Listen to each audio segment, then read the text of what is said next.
महादेव कहते हैं, मनुष्य चाहे कितना अभागा हो, ब्रह्म मुहूर्त में उठकर कर दो, यह काम जो चाहोगे वही मिलेगा।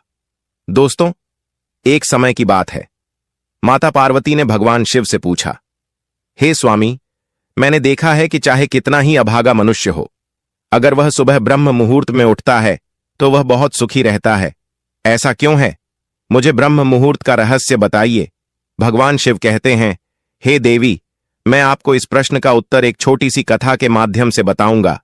आप इस कथा को ध्यानपूर्वक सुने, और जो मनुष्य इस कथा को पूरा सुनेगा वह ब्रह्म मुहूर्त का रहस्य जान जाएगा तो उसका पूरा जीवन बदल जाएगा। तब देवी पार्वती कहती हैं, स्वामी, आप कथा सुनाइए, मैं इसे ध्यान से सुनेगी। फिर भगवान शिव कथा को सुनाते हैं। बहुत समय पहले की बात है। काशी में एक लड़का रहता था। वह लड़का बहुत ही अच्छा था, लेकिन उसकी एक गलत आदत थी। वह देर तक सोता रहता था। सुबह उसे जगाने के लिए घर वाले बहुत प्रयास करते थे, परंतु वह रोजाना सुबह देर से उठता था। उसके माता पिता बहुत कोशिश करते थे, लेकिन फिर भी वह लड़का बहुत देर तक सोता था। जब वह बालक था, तब उसके माता पिता ने सोचा कि जब यह बड़ा हो जाएगा तो इसकी आदत में सुधार हो जाएगा। परंतु वह लड़का जैसे जैसे बड़ा होता गया, उसकी आदत और भी ज्यादा खराब होती गई। उसके माता पिता उसकी इस आदत से बहुत परेशान थे। भगवान शिव ने कहा, हे देवी, एक दिन की बात है, उसके पिता को एक सन्यासी के बारे में पता चला तो वह तुरंत अपने बेटे की समस्या को लेकर उस सन्यासी के पास जा पहुंचे। उसने सन्यासी को बड़े ही विस्तार से अपने बेटे की आदतों के बारे में बताया। फिर सन्यासी ने कहा कि कल आप अपने बेटे को इस आश्रम में आने को कहना। फिर उस लड़के का पिता अपने घर की ओर चला गया।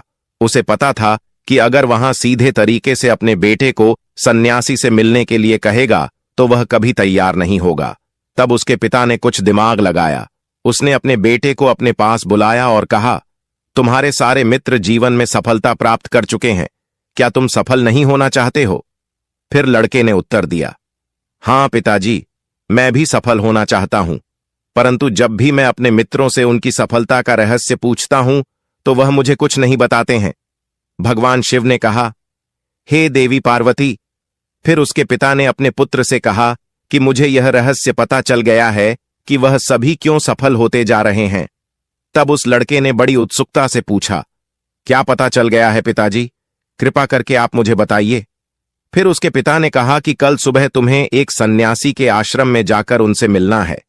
यदि तुम वहां समय से पहुंच गए तो वह सन्यासी तुम्हें ऐसा मंत्र बताएंगे जिससे तुम सफल हो जाओगे। परंतु एक समस्या है। लड़के ने पूछा, क्या समस्या है? तब पिताजी ने कहा कि जब तक तुम सो कर उठोगे तब तक सन्यासी से मिलने का समय समाप्त हो जाएगा।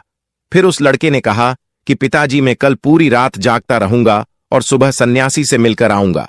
उसके पिता ने कहा, ठीक है, तुम वहां जाकर उस सन्यासी की आज्ञा को मनाना। पिता की बात सुनकर वह लड़का बहुत खुश हुआ। जीवन में पहली बार वह रात्रि में जागता रहा, परंतु थोड़े ही समय में उसे नींद आ गई और वह सो गया। फिर अगली सुबह जब वह उठा तो उसे पता चला कि सन्यासी से मिलने का समय समाप्त हो चुका है। उसके पिता ने लड़की की तरफ देखा और कहा कि तुम जीवन में कभी सफल नहीं हो पाओगे, जाओ, जाकर सो जाओ। पिता की यह बात सुनकर उस लड़के को बहुत दुख हुआ। उसने मन ही मन संकल्प लिया कि कल सुबह वह सन्यासी से मिलने अवश्य जाएगा। उसने अपने पैर में एक छोटा सा घाव बना लिया, जिससे दर्द के कारण उसे रात भर नींद नहीं आई, और वह लड़का पहली बार सूर्योदय से पहले उठा था और वह तुरंत ही तैयार होकर सन्यासी से मिलने के लिए चला गया। लड़का जैसे ही सन्यासी के आश्रम में पहुंचा तो वहां पर उसने देखा कि सन्यासी और उसके सभी शिष्य ध्यान लगाकर बैठे हुए हैं। जब ध्यान का समय समाप्त हुआ तब लड़का उस सन्यासी के पास पहुंचा और उन्हें प्रणाम करते हुए बोला कि आपके पास कोई ऐसा मंत्र है जिससे मैं सफल हो सकता हूं? कृपया मुझे वह मंत्र बताइए। मैं भी अपने मित्रों के समान सफल होना चाहता हूं और अच्छा जीवन जीना चाहता हूं। भगवान शिव ने माता पार्वती से कहा, हे देवी। फिर सन्यासी मुस्कुराए और बोले, अच्छा, तो तुम वही बालक हो। तुम्हारे पिताजी मुझसे मिलने आए थे और उन्होंने तुम्हारे बारे में मुझे सब कुछ बता दिया है। मैं तुम्हें वह मंत्र अवश्य बता देता। परंतु लड़के ने जैसे ही परंतु शब्द सुना तो लड़का घबरा गया। उसने पूछा, परंतु क्या गुरुदेव? तब सन्यासी बोला, मैं तुम्हें वह मंत्र बताऊंगा, परंतु अगले 21 दिनों तक तुम्हें मेरी आज्ञा करने होगी। मैं तुम्हें वह मंत्र 21 दिनों के बाद बताऊंगा। तब तक मैं तुमसे जो भी कार्य कहूंगा तुम्हें वह कार्य करना होगा। यदि तुम उस कार्य में असफल हुए तो तुम्हारा संकल्प टूट जाएगा और उस मंत्र का असर नहीं होगा। फिर दृढ़ निश्चय के साथ उस लड़के ने कहा कि मुझे आपकी सारी आज्ञा स्वीकार है। मैं अगले 21 दिनों के लिए आपका दास हूं। आप जो भी कहेंगे मैं वही कार्य करूंगा। मुझे केवल उस मंत्र के बारे में जानना है और मुझे भी सफल होना है। फिर भगवान शिव ने कहा, हे देवी पार्वती। सन्यासी ने उस लड़के से कहा कि ठीक है, कल से तुम्हारा कार्य शुरू होगा। तुम इसी आश्रम में निवास करो। तब वह लड़का आश्रम में निवास करने के लिए तैयार हो जाता है। सन्यासी ने कहा, यहां रहते हुए तुम्हें ब्रह्म मुहूर्त में उठाना होगा और दूसरे शिष्यों की तरह ध्यान और करना होगा। साथ ही आश्रम के कार्यों में भी सहायता करनी होगी। ध्यान रहे, यह संकल्प टूटना नहीं चाहिए। अब वह लड़का सन्यासी की बात से सहमत हो गया और अगले दिन से उसने अपने कार्य से दिन की शुरुआत की।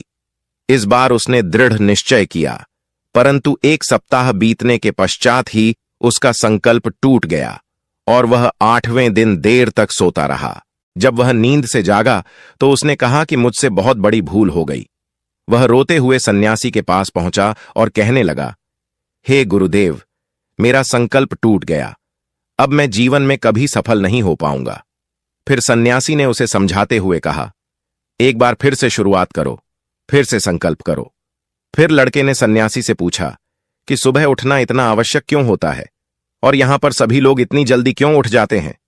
तब सन्यासी ने लड़के को समझाते हुए कहा, सुबह यानी ब्रह्म मुहूर्त में उठने के पीछे बहुत बड़ा रहस्य छिपा हुआ है। लड़के ने कहा, कृपया मुझे वह रहस्य बताने की कृपा करें। गुरुदेव, सन्यासी ने कहा कि रात्रि को 4 पहर में बांटा गया है। पहले रुद्रकाल, जिसका समय शाम 6 बजे से लेकर 9 बजे तक होता है। दूसरा रक्षा काल, जिसका समय रात्रि 9 बजे से 12 बजे तक होता है। तीसरा गंधर्व काल, जिसका समय रात्रि 12 बजे से 3 बजे तक होता है। और सबसे अंत में जो पहर आता है उसे मनोहर काल कहते हैं। इस समय को ब्रह्म मुहूर्त या अमृत बेला के नाम से भी जाना जाता है। इसका समय ब्रह्म मुहूर्त का समय रात्रि प्रहर के बाद और सूर्योदय से ठीक पहले का होता है। सुबह करीब 4 बजे से लेकर 5:30 तक के बीच के समय को ब्रह्म मुहूर्त कहा जाता है। सुबह को उठते ही या फिर ब्रह्म मुहूर्त में भूलकर भी भोजन नहीं करना चाहिए। स्वास्थ्य के विचार से ऐसा करना शुभ नहीं माना जाता है। यह वह समय होता है जब पूरे संसार की नकारात्मक शक्तियां निष्क्रिय अवस्था में होती हैं और सकारात्मक शक्तियां सक्रिय होती हैं। ब्रह्म मुहूर्त अर्थात देव मुहूर्त। ब्रह्म मुहूर्त का अर्थ देवताओं का समय होता है। इस समय देवता धरती पर विचरण कर रहे होते हैं और जागृत मनुष्य पर उनका बड़ा ही सकारात्मक प्रभाव पड़ता है। ब्रह्म मुहूर्त ऐसा समय होता है जिसमें मनुष्य का मस्तिष्क बिल्कुल खाली होता है, जिसमें किसी प्रकार के कोई विचार नहीं होते हैं। और जब इस समय व्यक्ति अपने पुस्तक खोलकर पाठ का अध्ययन करते हैं तो उन्हें सब कुछ जल्दी याद हो जाता है और यह लंबे समय तक याद रहता है। यह ऐसा समय है जिसमें हम ज्ञान को समझने का प्रयास करते हैं। इस कारण आश्रम के सभी शिष्य और संसार में बहुत से ज्ञानी लोग ब्रह्म मुहूर्त में ही उठ जाते हैं। प्राचीन काल में रोशनी का कोई स्तोत्र न होने के कारण लोग अपने दिन का समापन सूर्यास्त के साथ और आरंभ सूर्योदय के साथ करते थे। यह एक तरीका है जिससे मानव जीवन प्रकृति के साथ तालमेल बनाकर चलता है। दोस्तों, फिर भगवान शिव ने माता पार्वती से कहा, हे देवी। उस लड़के ने कहा कि ठीक है, मैं कल से अपना संकल्प फिर से शुरू करूंगा, परंतु ब्रह्म मुहूर्त में उठकर मुझे क्या क्या करना चाहिए। तब सन्यासी ने कहा, मैं तुम्हें बताता हूं ब्रह्म मुहूर्त में क्या करना चाहिए और कैसे करना चाहिए। सबसे पहले उठकर धरती माता पर पांव रखने से पहले धरती मां को प्रणाम करना चाहिए और अपनी दोनों हथेलियां को देखना चाहिए और ईश्वर को धन्यवाद देना चाहिए ताकि उन्होंने तुम्हें आज का सूर्योदय देखने का अवसर दिया है। इसके बाद नित्य कर्म और स्नान करने से शरीर की नहीं बल्कि मन की शुद्धता भी बढ़ती है। स्नान करने के पश्चात ध्यान की प्रक्रिया होती है। ब्रह्म मुहूर्त में ध्यान की अवधि 21 दिन तक होती है। इस विधि का उपयोग तब किया जाता है जब आप अपनी कोई मनोकामना की पूर्ति चाहते हैं।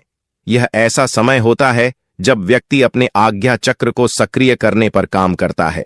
मित्रों, फिर आगे वह सन्यासी कहते हैं, आज्ञा चक्र दोनों भौहों के बीच होता है। यह संकल्प का स्थान भी कहा जाता है। अगर इस चक्र पर ध्यान केंद्रित किया जाए और अपनी मनोकामना को बार बार दोहराया जाए तो मात्र 21 दिनों के भीतर वह मनोकामना पूरी हो जाती है। और अगर आपके मन में कोई अधूरी मनोकामना है और आप उसे पूरी करना चाहते हैं, तब सबसे पहले उस मनोकामना को स्पष्ट कारण करें। सबसे पहले ब्रह्म मुहूर्त में स्नान के बाद एक ऐसा स्थान चुनें जहां पर वायु का प्रवेश हो। ध्यान में शुद्ध प्राण वायु का होना आवश्यक है। ज्ञान की मुद्रा में रीढ़ की हड्डी सीधी होनी चाहिए, साथ ही गर्दन भी सीधी होनी चाहिए। सुख आसन की अवस्था में दोनों हाथों को घुटनों पर रखकर आंखें बंद करके बैठ जाएं। फिर हाथों की मुट्ठी को बंद कर लें और 2 से 3 मिनट तक शांत हो जाएं।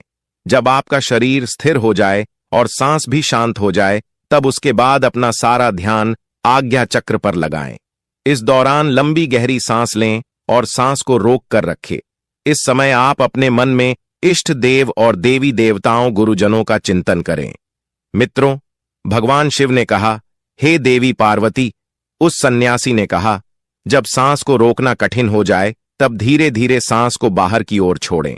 सांस को नाक से भरे और मुख से बाहर छोड़ें। इस प्रक्रिया को 3 से 4 बार प्रतिदिन दोहराएं। ऐसा प्रतिदिन करने से आपकी जो मनोकामना है वह अवचेतन मन तक अवश्य पहुंच जाएगी और आपकी इच्छा पूर्ति जल्दी होगी। ब्रह्म मुहूर्त के समय ईश्वर की विशेष कृपा होती है और कोई भी व्यक्ति अपनी मनोकामना को इस समय दोहराता है तो उसकी इच्छा बहुत जल्द से जल्द पूरी होती है।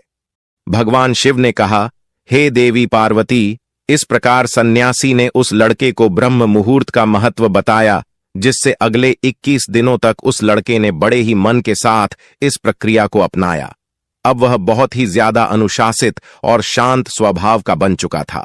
उस लड़के ने जैसे ही अपना संकल्प पूरा कर लिया, उसके बाद वह लड़का बड़े ही प्रसन्न भाव से सन्यासी के पास पहुंचा और कहने लगा, हे गुरुदेव, मैंने 21 दोनों का संकल्प पूरा कर लिया है। अब कृपया मुझे सफल होने का मंत्र बताइए।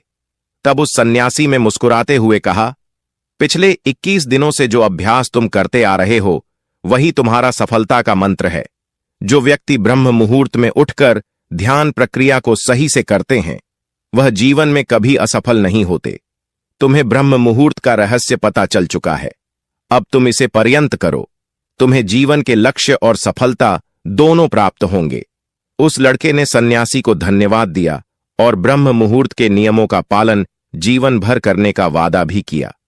मित्रों, भगवान शिव ने माता पार्वती को कथा सुनाया। मैं आशा करता हूं आपको यह कथा पसंद आई होगी और यदि यह कथा पसंद आई हो तो आप हमारे चैनल को सब्सक्राइब करें और वीडियो को लाइक करें और कमेंट में हर हर महादेव जरूर लिखें। वीडियो पूरा देखने के लिए आपका बहुत बहुत धन्यवाद।